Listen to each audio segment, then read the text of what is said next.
सहनाववतु सहनौ भुनक्तु सह वीर्यं करवावहै तेजस्विनावधीतमस्तु मा विद्विषावहै। ओम शांति शांति शांति।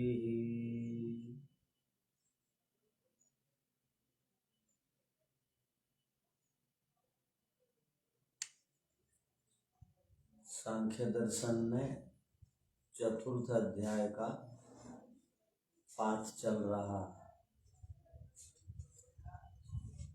पीछे हम लोगों ने 12वें सूत्र तक को देख लिया। अब हम 13वें सूत्र की भूमिका हो गई थी। अब उस सूत्र को समझने के लिए प्रयत्न करते हैं।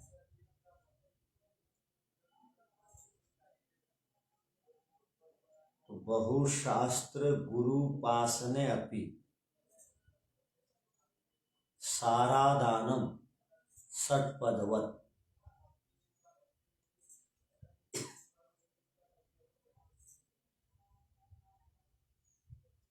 तो यहाँ पर बहुशास्त्र आया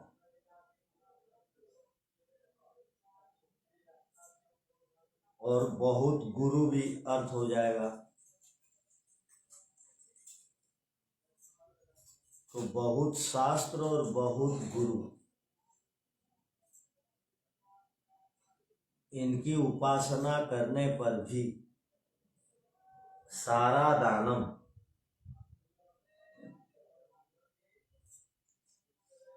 सार का आदान करना चाहिए।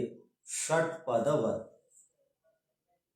मक्खी के समान और भौरे के समान। ये है सूत्र का अर्थ। तो बहु का अर्थ हो गया अनेक, बहुत अधिक। तो सूत्र का अर्थ क्या हो गया? बहुत अधिक, अनेक शास्त्रों की उपासना, अर्थात अनेक शास्त्रों को पढ़ना चाहिए, अर्थात अनेक शास्त्रों के निकट जाना चाहिए। गुरु उपासना का अर्थ उनकी सेवा करनी चाहिए। उपासना का अर्थ उनसे विद्या ग्रहण करनी चाहिए, अर्थात अनेक शास्त्र और अनेक गुरुओं की उपासना करने पर भी क्या करना चाहिए? तो कहा सार सार को ग्रहण कर लेने की आवश्यकता है। सार सार को उनसे ग्रहण करें। सार सार को ग्रहण करे का अर्थ क्या है? उनमें जो मूल बातें हैं, हमारे लिए जो अनिवार्य बातें हैं, अर्थात उनमें जो मुक्ति प्रदायक सिद्धांत हैं, वो मूल बातों को स्वीकार करने की आवश्यकता है।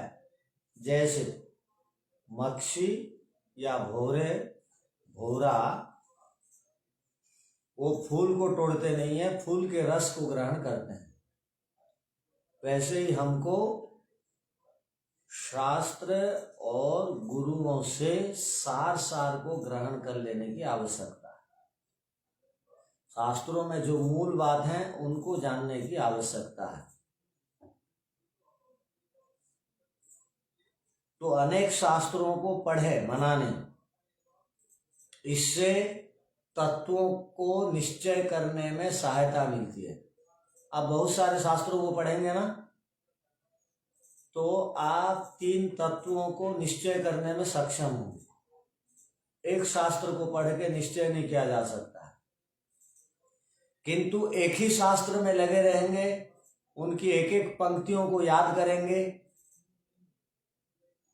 उसी काम में लगे रहेंगे, तो समस्या क्या होगी? वो एक शास्त्र की पंक्तियों को याद करने के कारण हम साधना स्वाध्याय और दूसरे शास्त्रों का स्वाध्याय का क्रम को छोड़ देते हैं। छोड़ देने से चिंतन मनन का भी अवसर नहीं मिलता है। अर्थात निधिध्यासन कब करेंगे? एक शास्त्र की पंक्तियों को याद करेंगे और नियमित उन शास्त्रों की पंक्तियों को याद नहीं करेंगे तो विस्मरण होने की भी संभावना है। इसलिए विभिन्न शास्त्रों को पढ़ें, उनमें जो मूल बात लिखी गई है उनको स्वीकार कर लें, जो हमको मुक्ति को देने में जो मूल बातें सक्षम, उनको तो याद करें, बाकियों को नहीं। जिस प्रकार आप जानते हैं आपके पास मोबाइल है, मोबाइल में बहुत सारी बातें हैं। मोबाइल में डिजिटल इंडिया बोलते हैं, मोबाइल में विभिन्न विषयक सिद्धांत हैं, अर्थात मोबाइल में दुनिया भर की बातें हैं। किंतु आपको मोबाइल की किन बातों को स्वीकार करने की आवश्यकता है? केवल आप कुछ लोगों से मोबाइल के माध्यम से संपर्क करते हैं, अनिवार्य विषय को अवगत कराएं और दूसरों की जानकारी लेते रहें, या इसके माध्यम से पढ़े लिखें। इसलिए मोबाइल के उतने ही नियम को आपको जानने की आवश्यकता है। मोबाइल में स्थित चप्पे चप्पे जो विभिन्न प्रकार की बातें हैं, खेल हैं, उन सब को आपको जानने की आवश्यकता नहीं। यदि वो मोबाइल ही के चक्कर में पड़े रहेंगे या कंप्यूटर में स्थित विभिन्न प्रकार की बातों में ही वो खोज पड़ताल में ही पड़े रहेंगे तो समस्या क्या होगी? दूसरी बातें छूट जाएंगी, अर्थात दूसरे विषय हमसे छूट जाएंगे तो समस्या क्या होगी?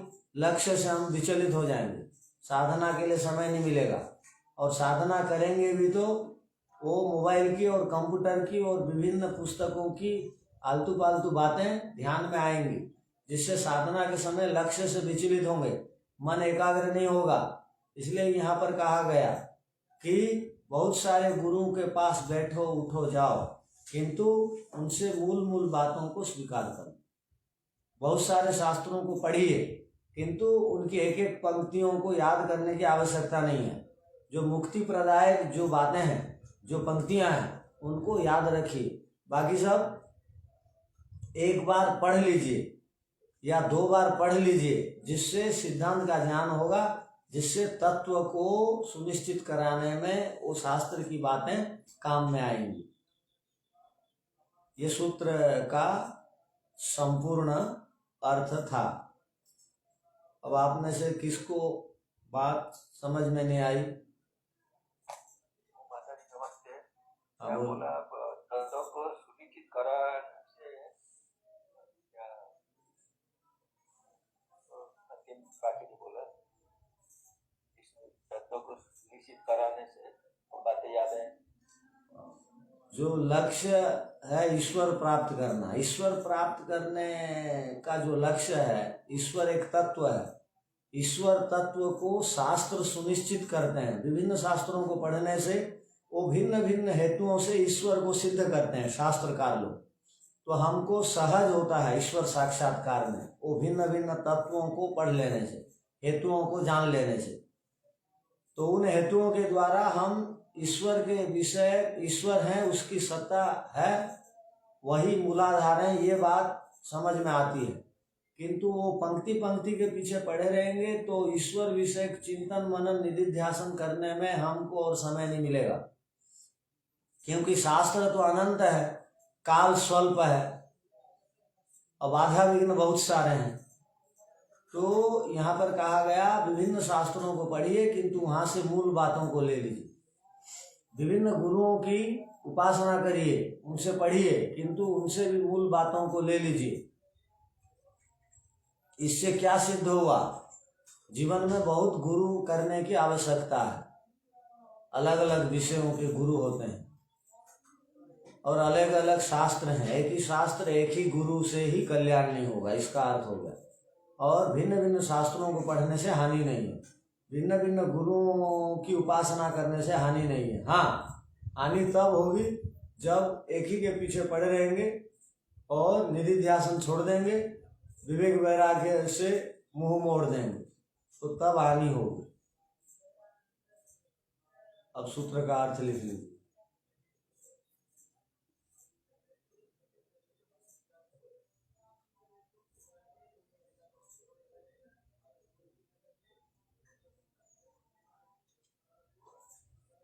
भूमिका।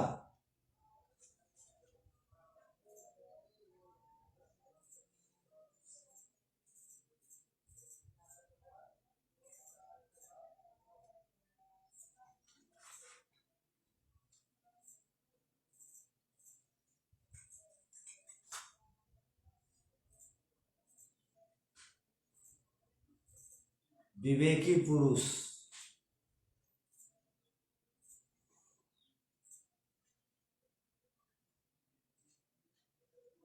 यहाँ वहाँ,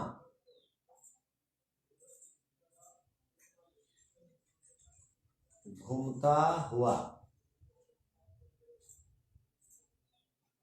विवेकी पुरुष यहाँ वहाँ या इधर उधर घूमता हुआ क्या करे? यहाँ वहाँ घूमता घूमता इधर उधर घूमता हुआ क्या करे? अर्थात विवेक प्राप्ति के लिए शास्त्रों का अध्ययन तो जरूरी है,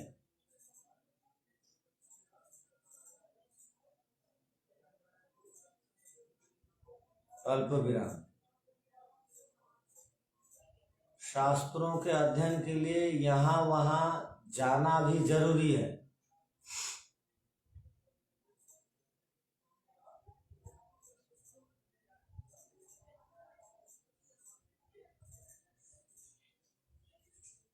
किंतु अध्ययन के लिए यहाँ वहाँ जाकर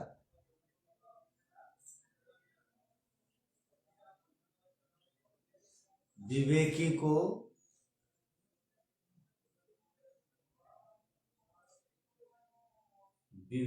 को क्या सावधानी रखनी होती है, ईश्वर कहा जाता है।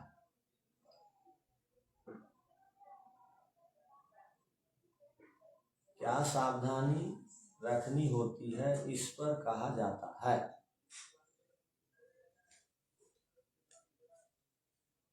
ये भूमिका हो गई।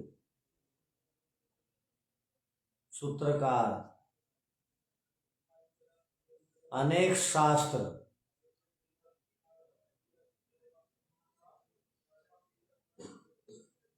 और अनेक गुरुओं की उपासना करने पर भी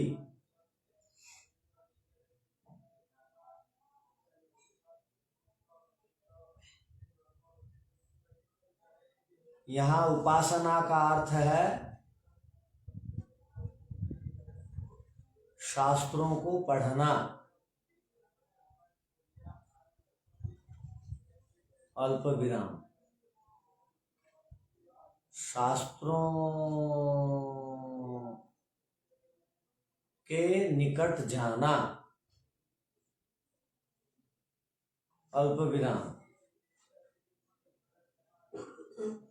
गुरु की सेवा करना, अल्प विराम। गुरुओं से विद्या को प्राप्त करना,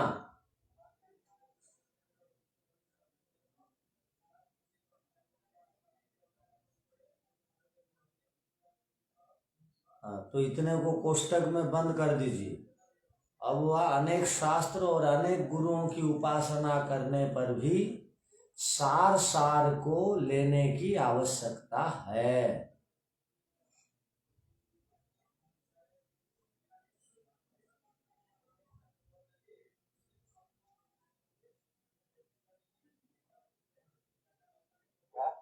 सार सार को लेने की आवश्यकता है, अर्थात सार का आदान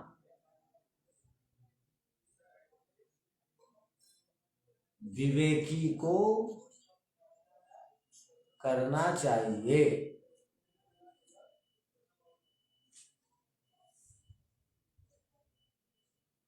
पूर्ण विराम। सार का आदान किस प्रकार करे? सार का आदान किस प्रकार करे? प्रश्नवाचक। भौरे के समान या मक्षी के समान, मधुमक्षी के समान।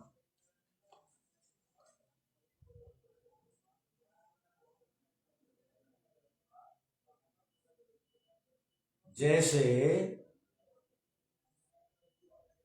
मधुमक्खी फूलों पर जाती है,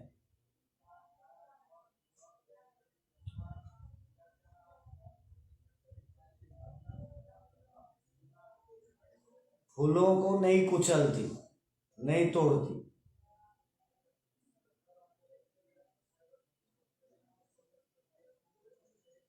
केवल फूलों से सार सार रस को ले लेती है।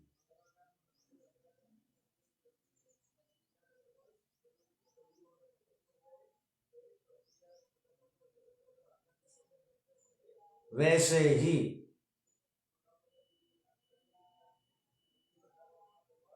विवेकी पुरुष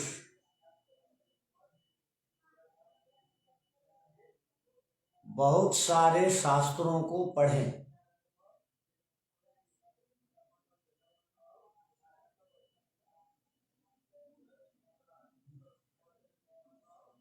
अल्प विराम, बहुत सारे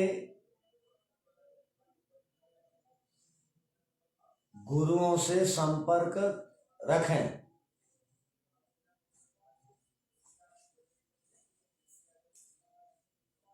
निषेध नहीं है,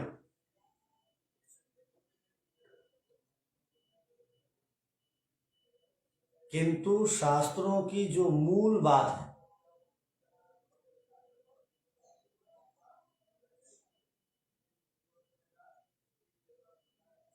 सार है, उसको ग्रहण कर ले।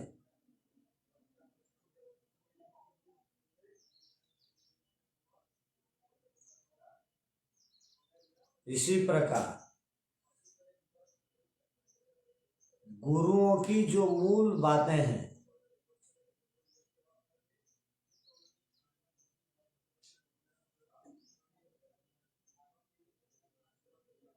अर्थात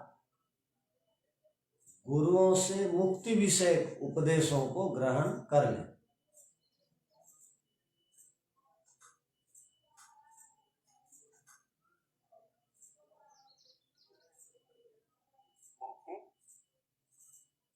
गुरुओं से मुक्ति विषय जो उपदेश है उसको ग्रहण कर लें।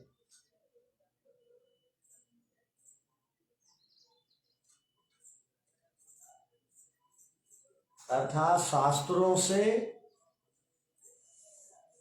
गुरुओं से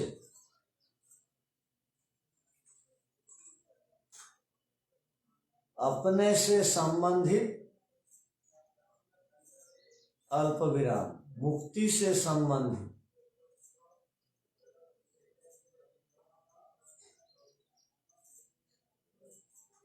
बातों को ग्रहण कर लें।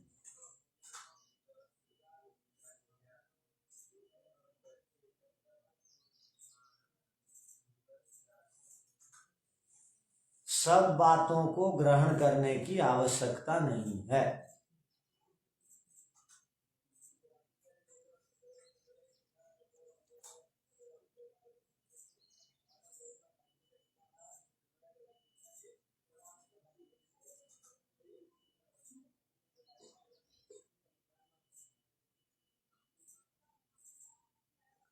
ठीक है, इससे एक आपको सुविधा मिल गई। अब कुछ भी पूछने से नहीं जानते हैं, क्यों नहीं जानते हैं तो आप बोलेंगे वो मुक्ति के लिए आवश्यक नहीं।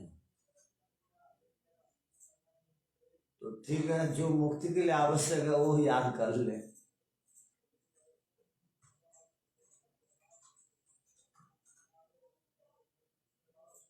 तो पीछे के सूत्र में क्या बताया गया था? 12वें नंबर सूत्र में अनारंभे अपि पर गृहे सुखी सर्पवत। स्वयं घर निर्माण नहीं करने पर भी दूसरों के घरों में जाके, दूसरे आर्य समाजों में जाके ठहरना चाहिए और अपना काम निकाल देना चाहिए। तो अब इस सूत्र में कहा गया कि दूसरे तीसरे स्थानों में जाकर के करें क्या।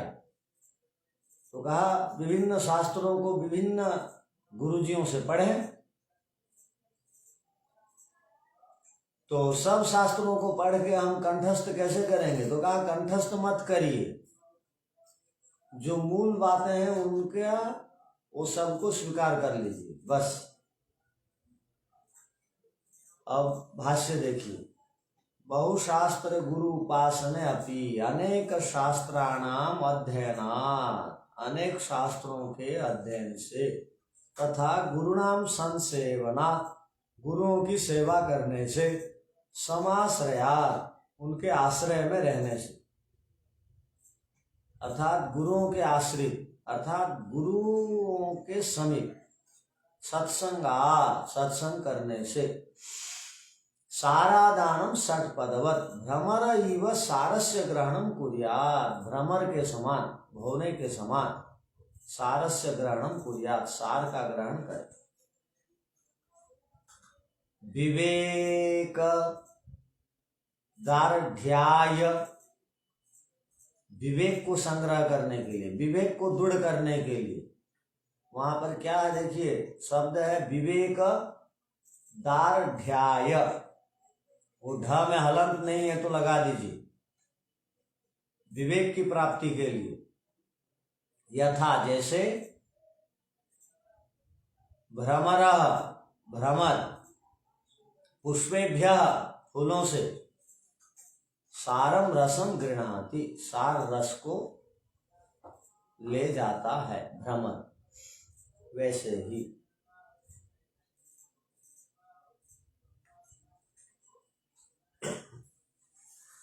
अब आगे देखिए।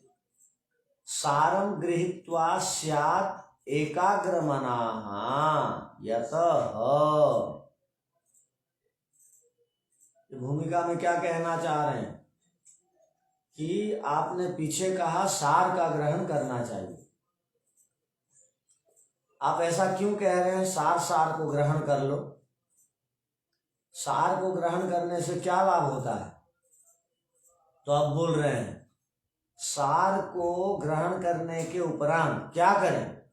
तो कहा एकाग्रमना, एकाग्र मन वाले हो जावे। शास्त्रों को पढ़ने के पीछे उद्देश्य है मन को एकाग्र करना, दूसरों को दिखाना नहीं।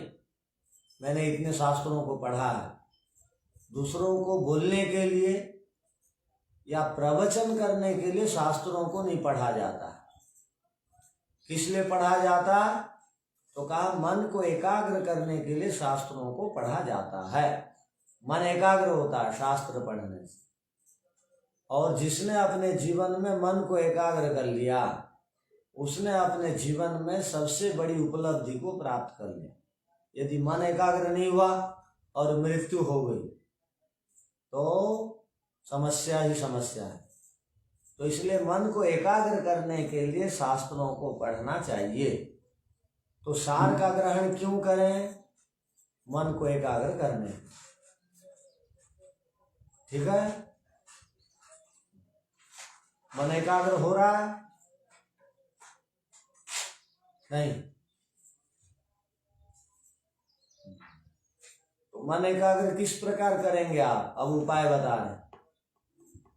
ईशुकारवत् न एक चित्तस्य समाधि हानि, एक चित्तस्य, ईशुकारवत् एक चित्तस्य समाधि हानि नः। ईशुकारवत्, ईशुकार के समान, ईशु कहते हैं बाण को, तीर को। ईशुकार माने ईशु को चलाने वाला, बाण को चलाने वाला, तीर को चलाने वाला। जैसे कुंभकार बोलने से घड़ा को बनाने वाला होता है और मंत्रकार बोलने से मंत्र को बनाने वाला होता है, वैसे ईशुकार बोलने से ईशु को बनाने वाला नहीं होगा, मंत्रकार बोलने से मंत्र को बनाने वाला नहीं होगा, मंत्र को बोलने वाला को भी मंत्रकार बोलते हैं। तो जो बाण को चलाता है उसको भी ईशुकार कहा जाएगा, और जो बाण बनाता है उसको भी ईशुकार कहा जाएगा। किंतु यहाँ पर ईशुकार का अर्थ कुंभकार के समान नहीं है, घड़ा को बनाने वाला। जैसे जो भी घड़ा बनाता है, जैसे शिल्पियों को बनाने वाला शिल्पकार, तो घड़ा बनाने वाला घटकार कुंभकार, वैसे ही यहाँ पर वो अर्थ मत ले लीजिए। ईशुकार का अर्थ होता है ईशु को चलाने वाला।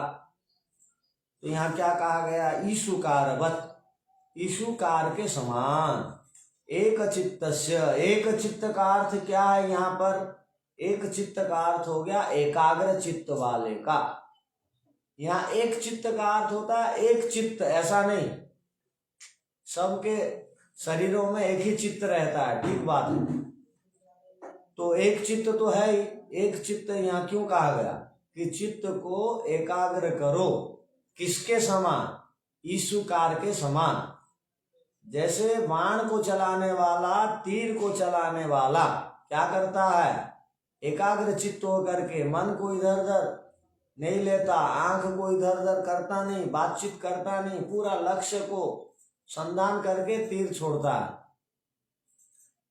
किसके समान?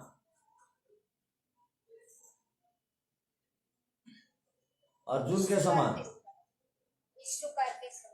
हाँ, अर्जुन के समान और श्री राम के समान। ठीक है, ये लक्ष्य को भेद देते थे।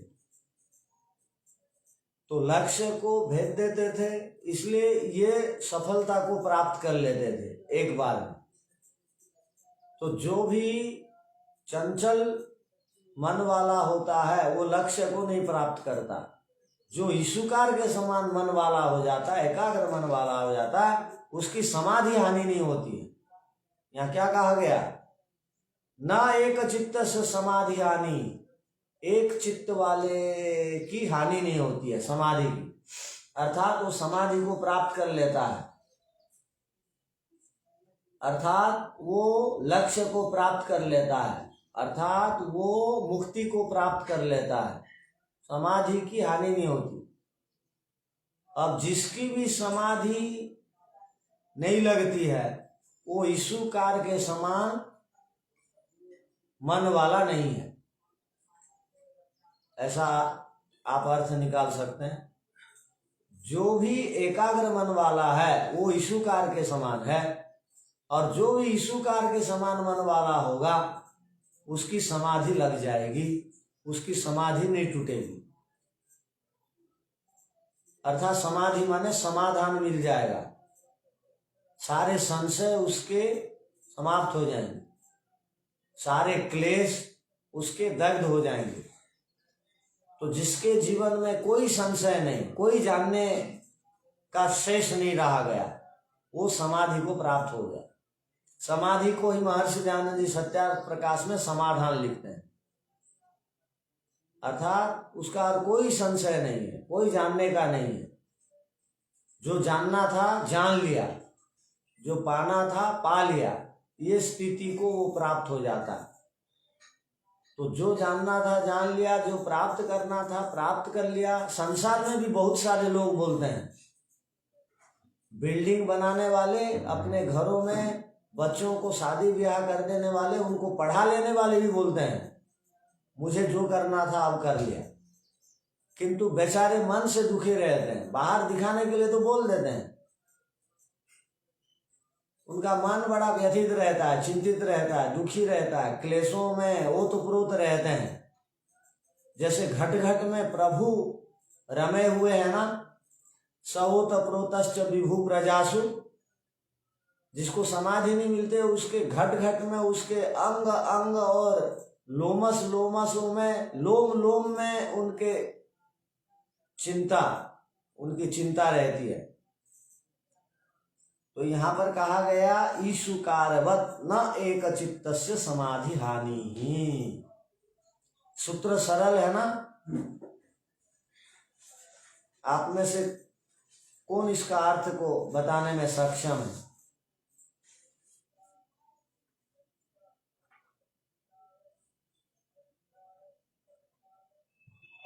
नमस्ते। क्या बोलिए? सूत्र में कहा गया है कि हम अपने चित्त को शास्त्रों के सार के द्वारा पढ़ करके एकाग्रचित करें। ईशुकारवत जिस प्रकार से धनुष को चलाने वाला अपने चित्त को एकाग्र करके एक ही निशाने पर वह लगाता है, उसी प्रकार हम ईश्वर प्राप्ति के लक्ष्य को लेकर के चित्त को एकाग्र करके उसी लक्ष्य की ओर बढ़े।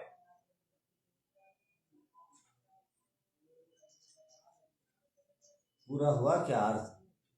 इससे लाभ, आचार्य जी नमस्ते, इससे लाभ ये होगा कि समाधि हानि नहीं होगी, समाधान मिलेगा। ठीक है, तो सूत्र का अर्थ लिख लीजिए।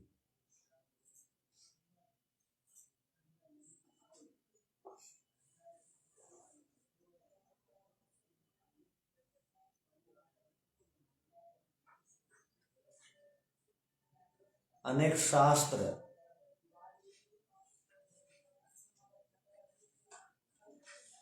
और गुरुओं से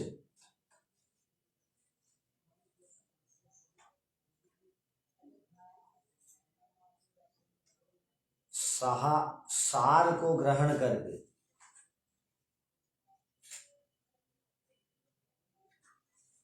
क्या करें? प्रश्नवाचक।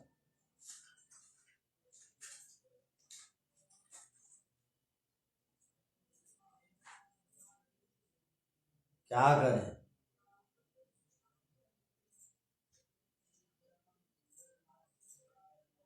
उसके बाद लिखें एकाग्र मन वाला बने।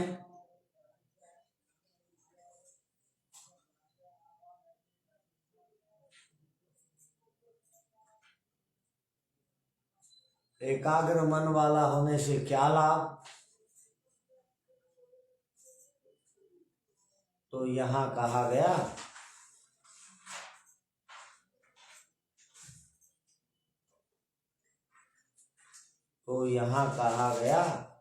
कि एक चित्त अर्थात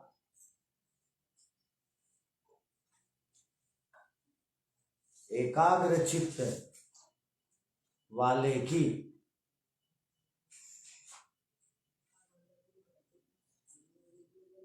समाधि हानि नहीं होती।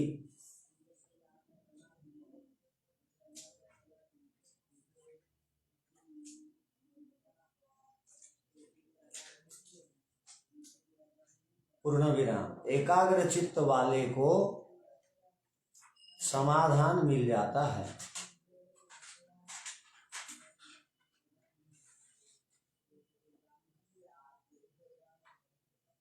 अर्थात उसको समाधि मिलती है।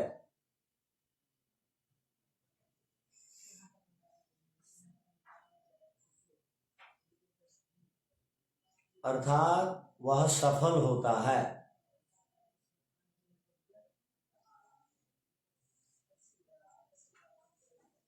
वह लक्ष्य को अल्प विराम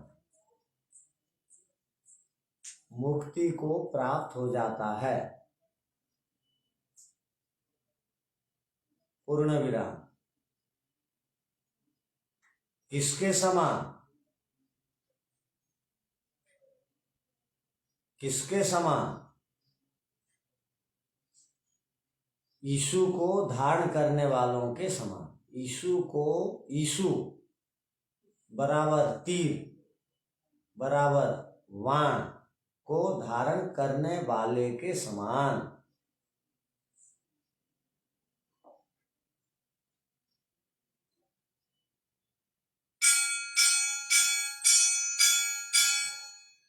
जैसे एकाग्र चित्त होकर के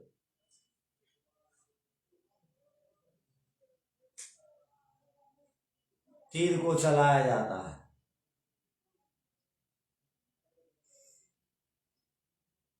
अल्प विराम बाण को साधा जाता है,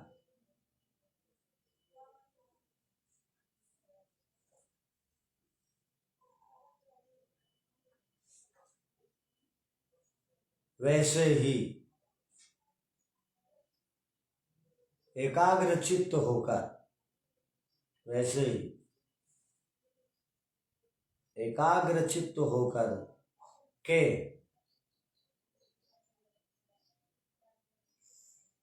मुक्ति रूपी लक्ष्य को प्राप्त करें।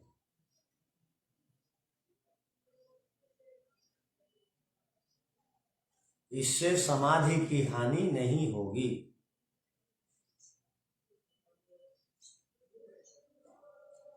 बल्कि समाधि की प्राप्ति होगी।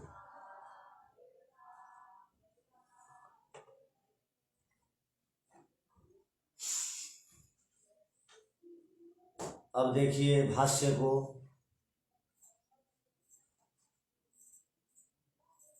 ईशुकारवत एक चित्तस्य समाधिहानि न, समाधिहानि ही न। ईशुकार, ईशुकार का अर्थ बता रहे हैं। ईशु प्रक्षेपता, ईशु को फेंकने वाला, प्रक्षेपता माने धनुष में चढ़ा करके उसको छोड़ा जाता है। ईशु प्रयोग करता, ईशु का प्रयोग करने वाला। क्री विक्षेपे, क्रिय करणे, क्रिय निक्षेपणे, इन धातुओं से ये कार कार शब्द बना। देखिए ईशु का चापी वर्तते कटे कुरु घटे कुरु। कट में करो, कट कहते हैं कपड़े को, चटाई को, और घट कहते हैं घड़ा को। वहां ये क्रिय धातु का कुरु कुरु प्रयोग होता है, करो करो।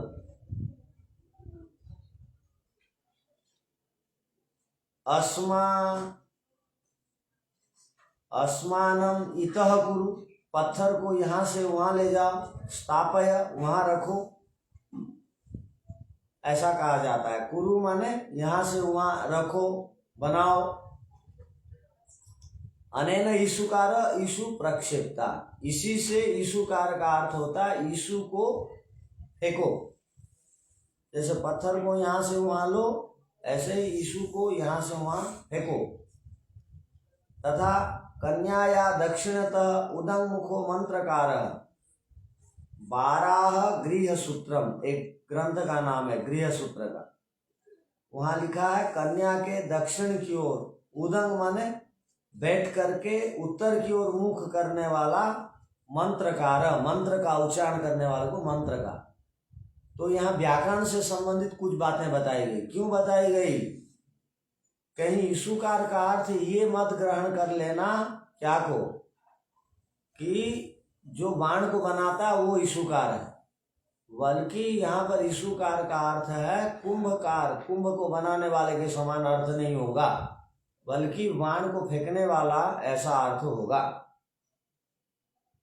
तो मंत्रकार, मंत्र प्रयोक्ता ब्रह्मा, मंत्रकार कहते हैं मंत्र को प्रयोग करने वाला ब्रह्मा को। तथैव अत्र ईशुकार, ईशु प्रयोग करता। यहाँ पर भी ईशुकार का अर्थ होता है ईशु को प्रयोग करने वाला।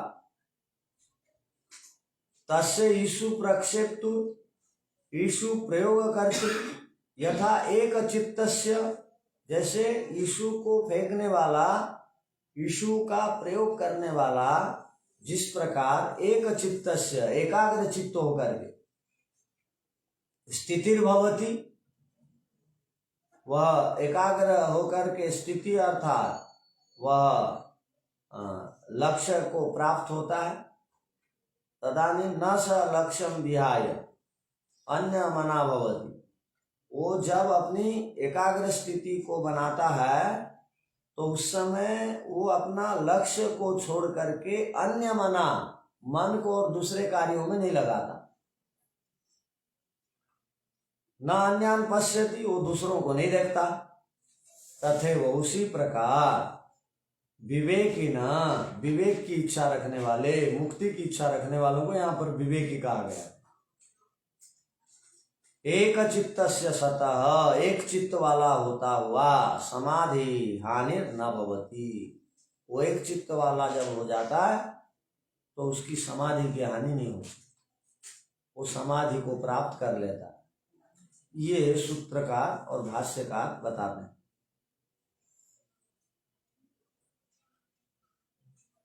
अब आगे देखिए, इसकी भूमिका देख लीजिए। पुनश्च, और फिर ये जो विवेकी है, पुनश्च स विवेकी, यह जो विवेकी है, मुमुक्षु, मुमुक्षु कहते हैं मुक्ति की इच्छा रखने वालों। मुमुक्षु माने मुक्ति की इच्छा रखने वाला, अर्थात जीवन में एक ही प्रकार की इच्छा रखनी चाहिए, मुक्ति की इच्छा। किनको? विवेकियों को। संसार और सांसारिक पदार्थों की इच्छा नहीं रखनी चाहिए। सांसारिक पदार्थ और सांसारिक व्यक्तियों के प्रति राग यदि कोई रखता है तो वो मुमुक्षु नहीं कहलाएगा। अर्थात वो संसार में कुछ भी करता है तो मुक्ति की इच्छा से युक्त होकर के करता है। वो स्नान करता है, भोजन करता है, कपड़ा खरीदता है, कपड़ा पहनता है, बोलता है, कुछ भी करता है तो उसका उद्देश्य रहता है मुक्ति प्राप्ति। तो जिसका उद्देश्य मुक्ति प्राप्ति है, जिसकी इच्छा मुक्ति को प्राप्त करने की है, ऐसे जो विवेकी हैं वो क्या करें? तो कहा व्रत नियम परायणो भवे, उसको व्रत और नियमों को परायण अर्थात पालन करने वाला हो। अर्थात जो भी मुक्ति की इच्छा रखते हैं उनको व्रत और नियमों को पालन करने की आवश्यकता है। एक को मुक्ति की इच्छा है और वो व्रतों को पालन नहीं करना चाहता है। एक को मुक्ति की इच्छा है, वो नियमों को पालन नहीं करना चाहता है, तो वो मुक्ति को नहीं प्राप्त कर सकता। जैसे लोक में प्रतिष्ठा को प्राप्त करना है, लोक में सम्मान को प्राप्त करना है, तो लोगों को विश्वास में लेना पड़ेगा, विश्वास भाजन बनना पड़ेगा।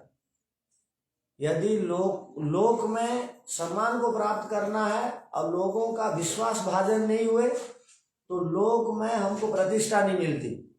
वैसे ही जो व्रत और नियम का उल्लंघन करता है, व्रत और नियमों को तोड़ता है, वो कभी भी समाधि को प्राप्त नहीं होता। उसकी इच्छा मुक्ति को प्राप्त करने की है, तथापि वह मुक्ति को प्राप्त नहीं कर सकता। उसके लिए मुक्ति असंभव है। किसके लिए? तो यहां पर कहा व्रत नियम लंघनात् अनर्थक्यम लोकवत्। यहां कहा गया कि व्रत और नियम के उल्लंघन से अनर्थकता होती है। जैसे लोक में किसी को यदि हम बोल देते हैं कि उस समय आऊंगा या तुमको वो दूंगा और उस समय हम नहीं पहुंचे या उसको हमने नहीं दिया, तो जिस प्रकार हमारे ऊपर दूसरे व्यक्ति विश्वास नहीं करते, वैसे ही व्रत और नियम का लंघनात्मा ने त्याग करने से, लंघनात् का अर्थ है उल्लंघन करने से, अनर्थ का कारण होता है। अर्थात समाधि या मुक्ति उसको नहीं मिलती। किसको? जो व्रत और नियम का अनुष्ठाता नहीं है। तो यहाँ पर व्रत का अर्थ है यम, और यहाँ पर नियम का अर्थ है यम के बाद जो दूसरा है, शौच संतोष तपस स्वाध्याय ईश्वर परिणाम नियम। तो अहिंसा सत्य अस्ते ब्रह्मचर्य अपरिग्रह को यहाँ व्रत कहा गया, और नियम का अर्थ शौच संतोष तपस स्वाध्याय ईश्वर परिणाम। तो अहिंसा आदि को पालन करना होता है। अष्टांग योग को नहीं कह करके व्रत और नियम को कह दिया गया। यहाँ व्रत का अर्थ हो गया अहिंसा आदि। तो अहिंसा को पालन करने से बाकी भी यम नियम जो है ठीक से पालन हो जाता है। यदि अहिंसा का ठीक पालन नहीं होता है तो बाकी भी जो समाधि तक के अंग हैं योग के वो सिद्ध नहीं होते, इसलिए एक को उपलक्षण के रूप में कह दिया जाता है, बाकियों का ग्रहण हो जाता है। ठीक है, और इस पर विचार करें। ओम शांति शांति शांति। सबको साधन करें।